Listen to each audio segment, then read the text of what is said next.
What if I told you that one of Hollywood's most sacred films hides secrets darker than anything Moses faced in Egypt? The Ten Commandments isn't just a biblical epic, it's a treasure trove of scandals, near-death experiences, and bizarre decisions that would make Pharaoh himself blush. From live venomous snakes terrorizing the cast to real human skulls hidden in plain sight, these 20 shocking revelations will completely change how you see this legendary movie. If you're ready to uncover the truth behind the miracles, make sure to hit that subscribe button because we're about to dive deep into Hollywood's most unholy secrets. Let's get started. Number 20. A live cobra went rogue and terrorized the cast. The iconic scene where Moses' staff transforms into a serpent nearly became a real-life nightmare that could have ended in tragedy. Director Cecil B.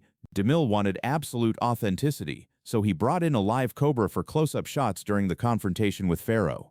What started as a bold creative choice quickly spiraled into chaos when the venomous snake escaped its handler and sent the entire cast and crew into panic mode. Picture this, a deadly cobra slithering across stage lights and camera equipment while Hollywood's biggest stars scrambled for safety. It took nearly an hour to recapture the reptile, and DeMille was absolutely furious about the production delay. From that moment on, they switched to rubber snakes and optical effects, but not before capturing footage that was so realistic, audiences couldn't tell the difference between the real and fake serpent shots. But that wasn't the only time real danger lurked on set. Number 19, they used an actual human skull to create the Angel of Death. In one of the most chilling scenes depicting the 10th plague of Egypt, DeMille pushed the boundaries of what was acceptable in 1950s Hollywood. Instead of relying on simple animation or lighting tricks, his team incorporated a real human skull into the shadowy figure representing death sweeping across Egypt. The skull was subtly composited into the mist using optical printing techniques, creating a subliminal sense of dread that audiences felt but couldn't quite identify. This macabre detail wasn't obvious at first glance, but viewers subconsciously picked up on the death imagery, making the plague sequence genuinely terrifying. DeMille believed supernatural elements should feel viscerally real, and this hidden skull detail added exactly the right touch of unease.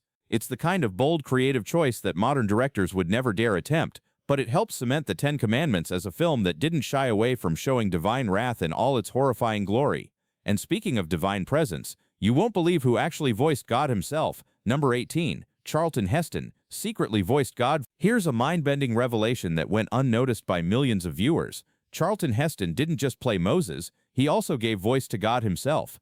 DeMille made this symbolic decision to emphasize the deeply personal connection between Moses and the divine, believing that God speaking with Moses' own voice would make the spiritual journey more profound and intimate for audiences. Heston's voice was heavily modulated and echoed in post-production to sound ethereal and omnipotent, with additional voice actors layered in for otherworldly resonance. This creative choice sparked debates among film historians and religious scholars, with some calling it a masterstroke of symbolism while others considered it controversial for its time. The dual role added a hauntingly memorable element to the burning bush and Mount Sinai scenes that viewers felt on a subconscious level. But the most shocking behind-the-scenes moment nearly cost the director his life. Number 17. DeMille suffered a heart attack and kept filming. At 75 years old, directing in the scorching Egyptian desert, Cecil B. DeMille pushed himself beyond human limits. While orchestrating hundreds of extras and camera equipment on the steep hills of Mount Sinai, the legendary director collapsed from a massive heart attack. Crew members rushed him to the hospital, and for a terrifying moment, the entire production hung in the balance. Doctors ordered extended rest, but DeMille refused to abandon his vision. Just 48 hours later, he was back in his director's chair with megaphone in hand, overseeing one of the biggest productions in Hollywood history. His return wasn't just an act of courage, it became a symbol of his unwavering commitment to the project and belief in its message.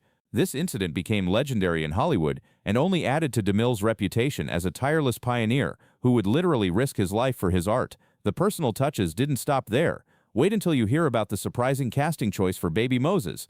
Number 16. Charlton Heston's real baby son played Moses. In one of the most touching behind-the-scenes stories, the memorable opening scene featuring baby Moses floating in a basket on the Nile had a deeply personal connection. The infant wasn't a hired child actor. It was Charlton Heston's own 3-month-old son, Fraser Clark Heston. DeMille wanted a baby who not only looked striking on camera, but shared a strong resemblance to the adult Moses, and when Heston suggested his son, the director was immediately sold. What makes this even more remarkable is how naturally young Fraser handled the scene. Floating in a real reed basket, surrounded by safely restrained crocodiles with film cameras rolling nearby, baby Fraser seemed completely unfazed by the Hollywood chaos. DeMille was so pleased with the footage that he later remarked on how natural the boy appeared on camera. Fraser would eventually follow in his father's footsteps, becoming a director and producer in Hollywood, making this symbolic moment even more meaningful to the film's legacy. Now let's talk about how they pulled off one of cinema's most famous miracles. Number 15. The Red Sea was actually made of Jell-O. The iconic parting of the Red Sea, one of the most breathtaking sequences in cinema history, was created using one of the most unexpected materials imaginable, gelatin. DeMille and his special effects team filled giant U-shaped tanks with Jell-O-thickened water and filmed 2 walls of this viscous liquid cascading downward. The real magic happened in post-production when they reversed the footage, making it appear as though the water was splitting apart and standing still. This practical effect required 6 months of planning, shooting, and editing, no computer graphics, just pure ingenuity and a lot of sticky gelatin. To complete the illusion, they layered in shots of Moses raising his staff, followed by live-action scenes of Israelites walking through the parted sea. Dust clouds and strategically placed fans simulated the biblical wind that supposedly blew all night to part the waters. The technique was so convincing that film schools still study it today as a masterclass in old-school creativity, bringing biblical miracles to life. But not all the supernatural elements on set were created by special effects. Number 14. A mysterious ghost was spotted during filming. During the massive desert production, something truly eerie happened that has haunted Hollywood lore ever since. While shooting a grand crowd scene near Mount Sinai, several crew members claimed they spotted a ghostly figure in white robes standing motionless in the distance. At first, everyone assumed it was just an extra waiting for direction, but when someone was sent to investigate, the figure vanished without a trace. What made this incident even creepier was that the filming area was carefully secured, with no unauthorized personnel allowed anywhere near the set. Some crew members believed it was a spiritual manifestation, perhaps fitting given the film's biblical themes, while others blamed the intense heat and exhaustion for playing tricks on tired minds.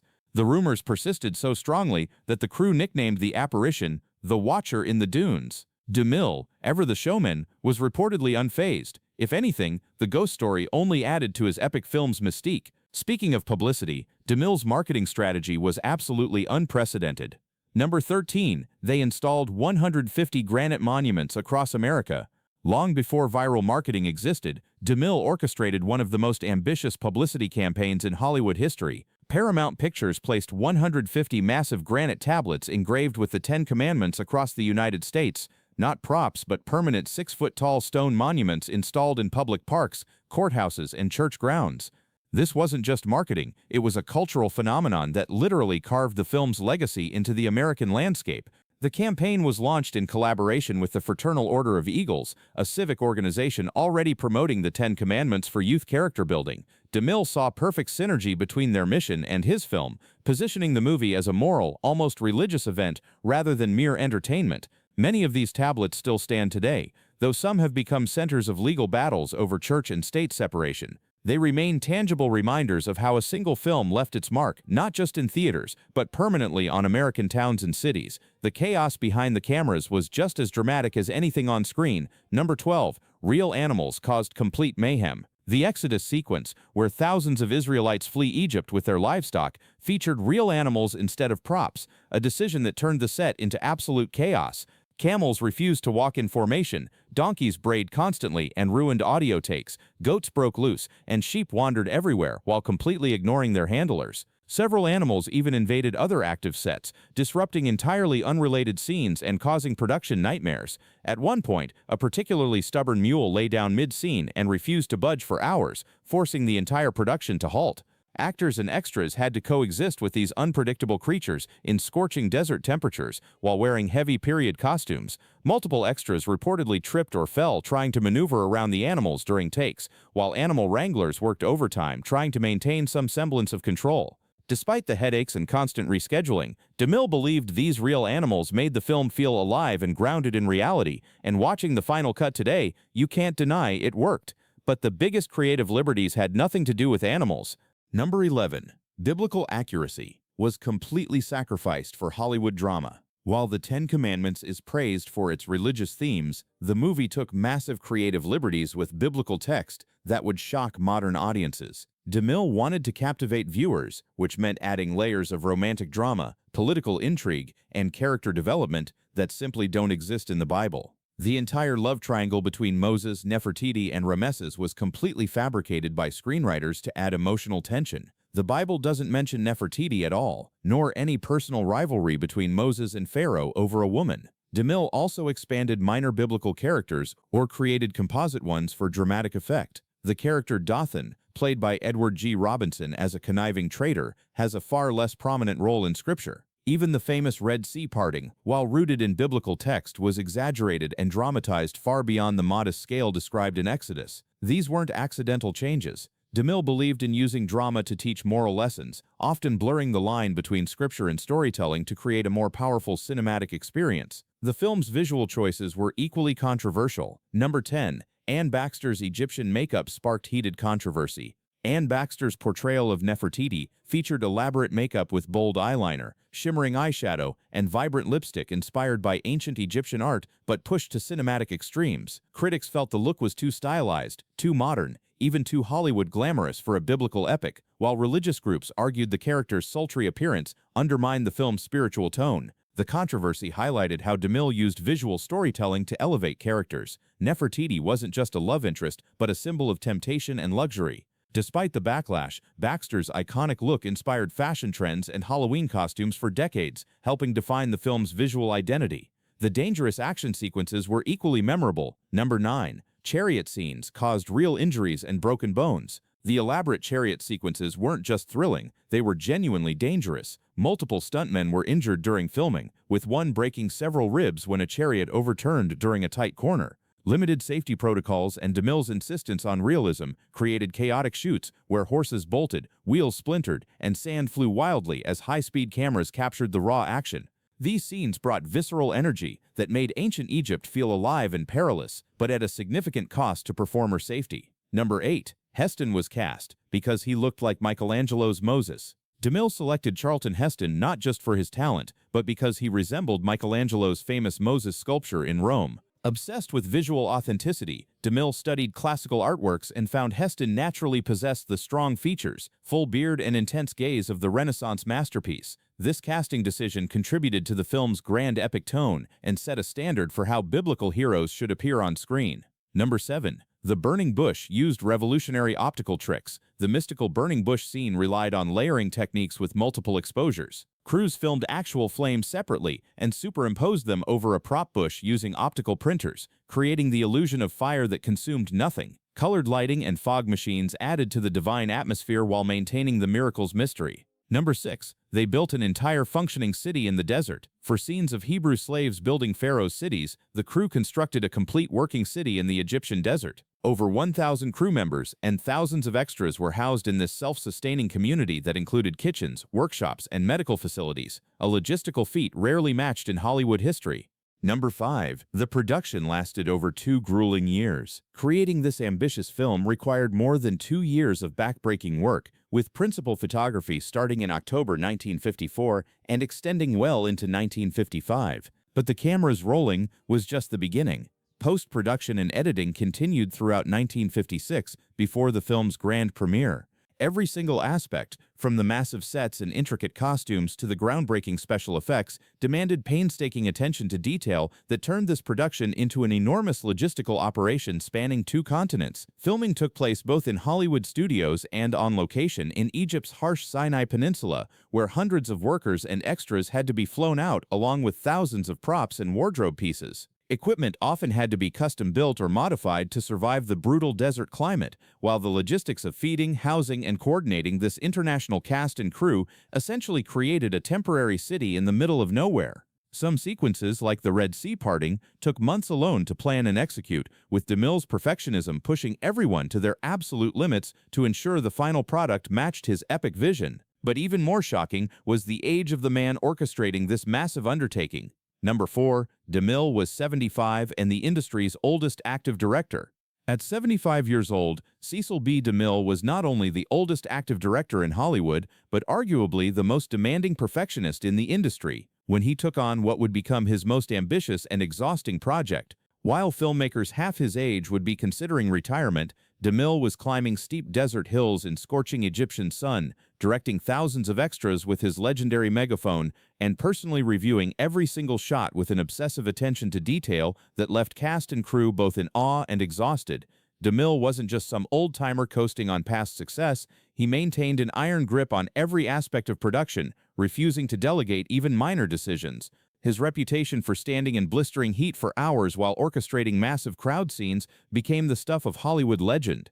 The man who had already revolutionized cinema with his earlier biblical epics was determined to top himself one final time, and his age only seemed to fuel his determination to create something truly immortal. This wasn't just directing, it was commanding a cinematic army with the wisdom of a veteran and the energy of someone with everything to prove. And the budget he demanded to realize this vision was absolutely staggering. Number 3. It held the record as most expensive film ever made. With a budget of $13.2 million, equivalent to over $140 million in today's money, The Ten Commandments didn't just break the bank, it completely redefined what studios were willing to risk on a single film. This wasn't just the most expensive movie ever made at the time, it represented Paramount Pictures' largest investment in their entire history, a gamble so massive that the studio's future literally hung in the balance. But DeMille spared absolutely no expense in making this production a cinematic spectacle that would dwarf anything audiences had ever seen. Every single dollar showed up on screen through enormous hand-built sets that replicated ancient Egyptian architecture, lavish costumes that glimmered under Technicolor lighting, thousands of extras, numerous live animals, and special effects that were revolutionary for their time. Massive sets were constructed both in Hollywood and on location in Egypt, including full-scale statues, temples, and even entire cities. The production employed pioneering techniques and equipment that had never been attempted before, with crews working around the clock to bring biblical miracles to life through pure movie magic and determination. But the real miracle was what happened when audiences finally saw it.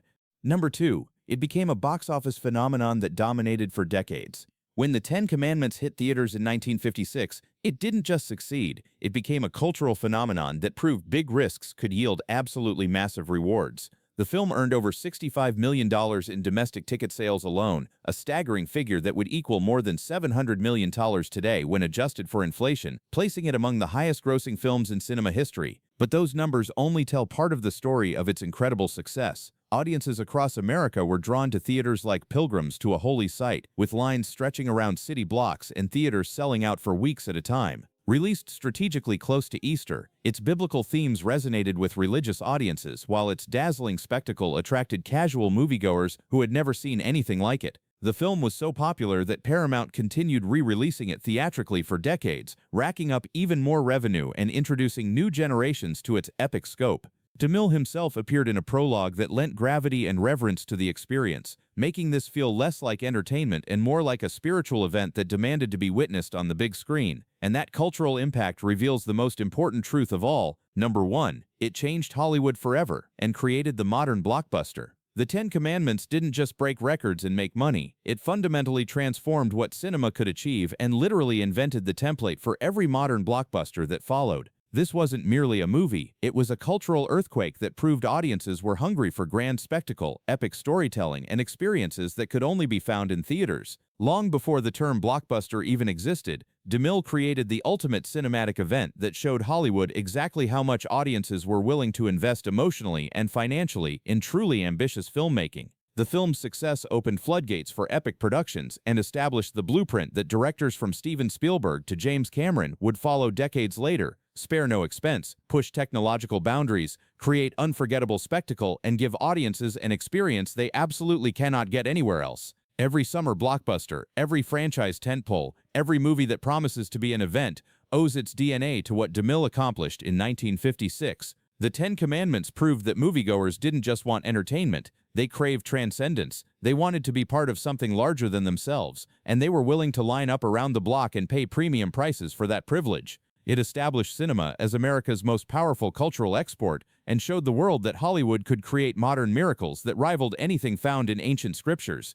These shocking secrets reveal that the real drama happened behind the cameras, where directors risked their lives, actors voiced God, and live cobras terrorized sets. The Ten Commandments remains a testament to an era when filmmakers would do absolutely anything to bring their vision to life. What did you think of these incredible revelations? Drop a comment below with your thoughts, smash that like button if this blew your mind, and don't forget to subscribe for more shocking Hollywood secrets you never saw coming.